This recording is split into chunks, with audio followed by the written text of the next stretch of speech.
Welcome back, Mavericks. So it's Lent, and the story of the prodigal son was part of the homily this weekend.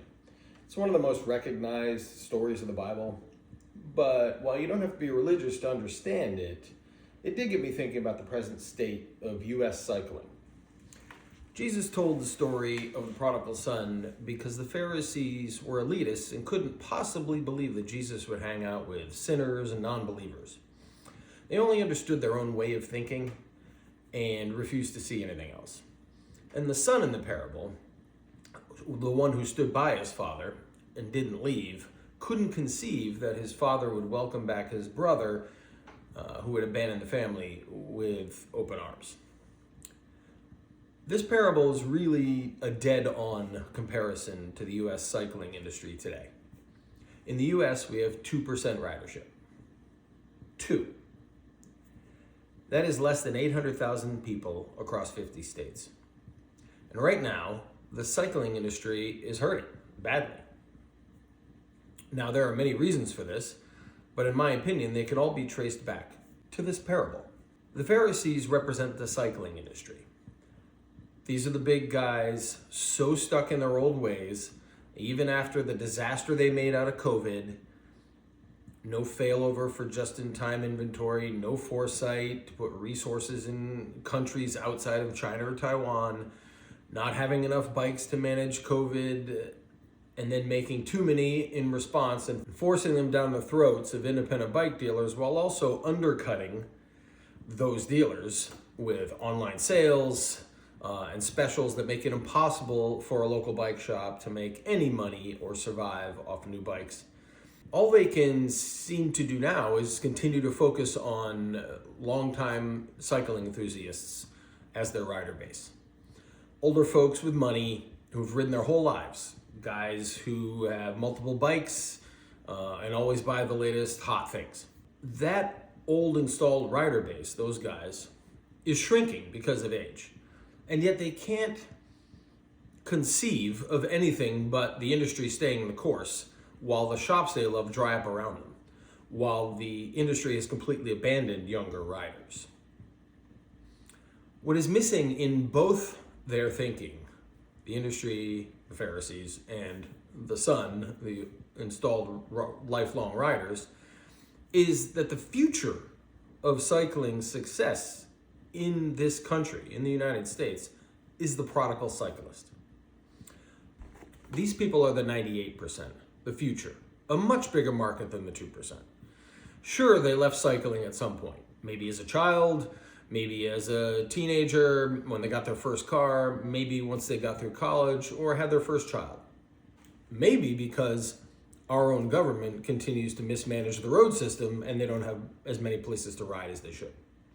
Whatever the reason, if we want a future for cycling in America, we need to act like the father in the parable, to welcome them back with open arms, with love and encouragement. We need to listen to them. We need to make more kids' bikes, not fewer, to make a place for the used bike market, to expand and encourage donations and bicycle recycling, to get kids, teens, college students, day workers back on bikes affordably, to lobby governments to make more room for human-powered mobility on the road and not less. The prodigal cyclists were welcome during COVID. People needed recreation. They wanted to be outside, exercising with their kids. And cycling served that. But the moment things returned to normal, this industry completely abandoned those people.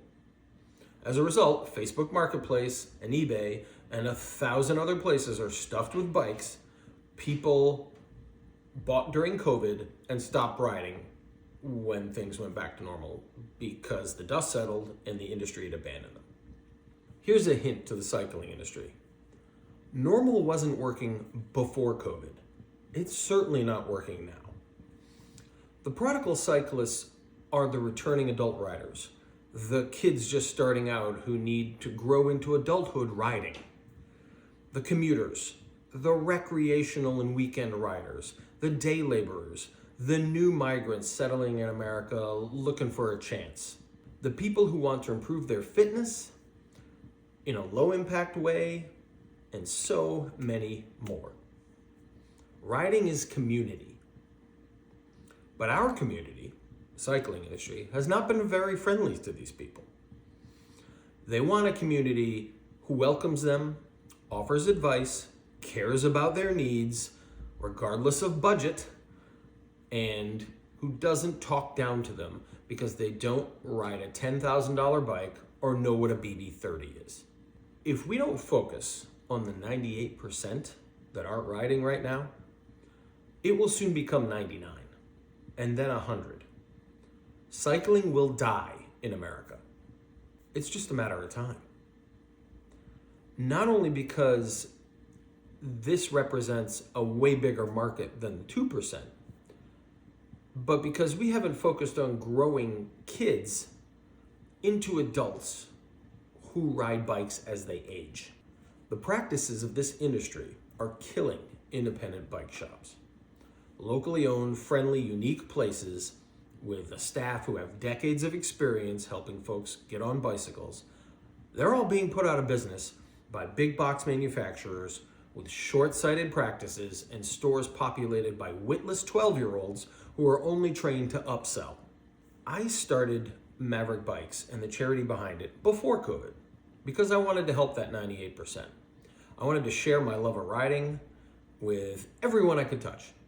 After living through COVID and the reckless stupidity this industry has fostered during it and since, I believe more than ever, the future is not the 2%.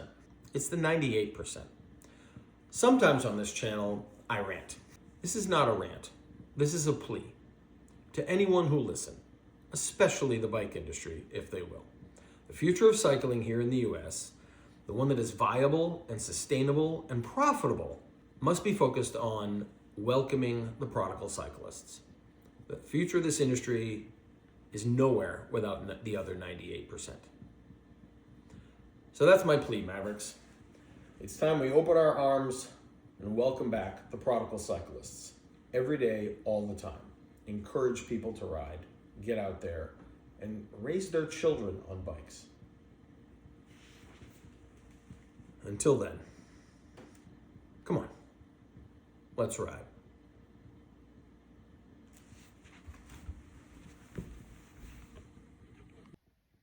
So that's my plea, Mavericks. It's time we open our arms and welcome back the prodigal cyclists. And while we do,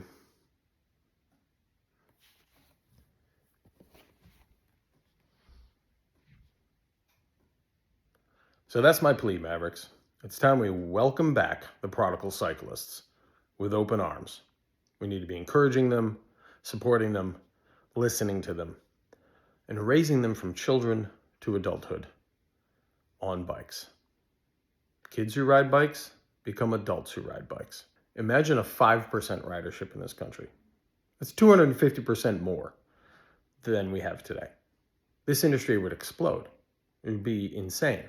The only way you're going to do that is to get kids on bikes, to become adults on bikes, and to get adults who aren't on bikes back on bikes, to be with their kids, to commute to work, whatever, for whatever reason.